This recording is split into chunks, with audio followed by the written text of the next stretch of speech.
ይሄ ዚክሩ ደግሞ ይሄ ጦሪቃ የሚባለው ደግሞ መጣ ጦሪቃ የመጣው በሱዳን ነው ሰማኒ የሚባል ዚክር አለ ሰማኖች አለ ቃድሪያ የሚባል አለ ቡርሃንያ የሚባል አለ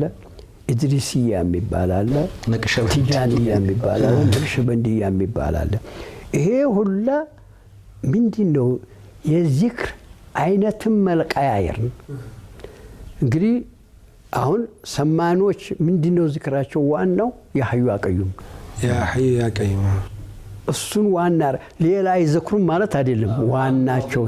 ዋና ቃድሪያ የሚባሉ ደግሞ ሶስት ናት አውራዱ አይደለም ሶስት ነገር ናት اللهم صل على سيدنا محمد وعلى اله وصحبه وسلم አንድ ሁለተኛ لا اله الا الله محمد رسول الله እንኳን አይጨምሩም لا اله الا الله ስንት ሆነ ሁለት استغفر الله ሶስት ይሄ ነው ቃድሪያ ማለት ለምን ነብያችን በየማታው 100 ወይም 80 አጉድሎ አቁም استغفار ያችን ነው استغفر الله ያችን ይቆጠር ቋንቋው ምችና لا اله الا الله ذكر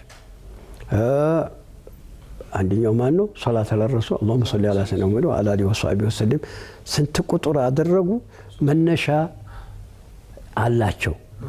ሶላት ለረሱል 300 ድረስ ይሰጣሉ መጀመሪያ استغفار 100 لا اله الا الله እንግዲህ 3000 ያረጋሉ ደሞ ያን ተተለማመደ በኋላ ወደ 5000 እንዴት ይለ 7000 ወይስ ነው መጨረሻው 12000 በቀን ቀን ብሎ ማለት 24 ሰዓት ነው በቀን 24000 ይሄ في غير ايام الخلوه ይሉታል በخلوه ሲያስገቡ 24000 ነው 12000 من غير خلوه ነው من غير خلوه በخلوه ሆነ ጊዜ 24000 ለምን 24000 ላይ ያቆሙት የሰው ልጅ ትንፋሽ አለኝ ተፈጥሮ ነው ተክሊፍ አይደለም ምን ተነፈሰው በአንድ ቀን 24000 ሱብሃንአላህ ትንፋሻችን በቀን ውስጥ በዛ ልክ እንዲሆን እስትንፋስ ማለት አዎ ይሄ ነገር የልብ ምት አይደለም እስትንፋሻችን ነው 24000 ነው ታዛም መድረስ ከባድ እንደሆነ ታዲያ ይሄን ነብዩ መቼ ወሰኑ ነው ለምን ወደ ሰው ጥየቃ ሄዳችሁ አላህ ፈዝኩሩላህ ብሎ ዝም ብላችሁ አትዘክሩም ወይ ወደ ነብዩ ወይ ታመጣችሁት ሰው ይሄ መወሰን ተይመጣ ነው አይደል የሚሉት አይ ተነብዩ ተገኝቷል ምንድነው ያ ነብዩ ወሰኑት አብደላህ አምር ኢብኑ አልዓስ የሚባል ሱሐባ ነበር እንግዲህ ሐዲስ ላይ በጣም ሐዲስ በብዛት ያወሩት አቡ ሁረይራ ነው ሁለተኛው አብደላህ አምር ኢብኑ አልዓስ ነው ለምን የተቀረው ሁሉ መጽሐፍ ከልክለዋል በነብዩ እንዳይጻፍ ብለዋል ሐዲስ ቁርአን ጋር እንዳይመሳሰል ብሎ ለሱ አብቅተዋል ለአምር ኢብኑ አልዓስ አብደላህ ኢብኑ አምር ኢብኑ አልዓስ ስለዚህ አቡ ሁረይራ እሱ ነው የሚወዳደር ስለሚጽፍ ብለዋል አይደል አምር ኢብኑ አልዓስ ነብዩ ዘንድ ምን አሉት ሲያስተምሩት ቁርአን በወር አختማሉት እንግዲህ ቁርአን ቅሩ ያለው ቅሩ ብሎ የለም ቁርአን ሐዲሱም ብሎ የለም ባይሆን ወስኗል ፈቅረው ማታ ያሰረ ነው ባይሆን ነብዩ እሱን ምን አሉት በወር አختማሉት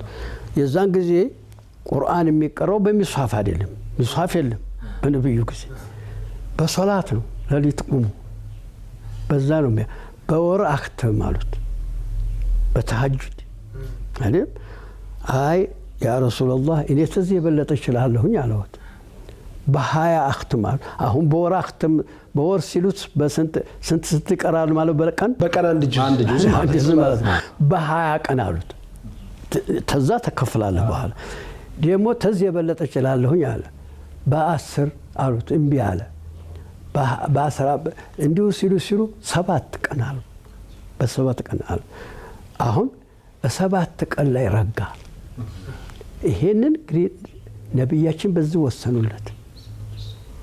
አሁን ቃል ገባ አልገባም አሁን ይሄ ሰውዬ አላህ ዝክሩ ያለ ወደ ነብዩ ለምን ሄደ? ነብዩም ለምን ወሰኑለት? ይሄ ምንድነው? ችሎታውን ነው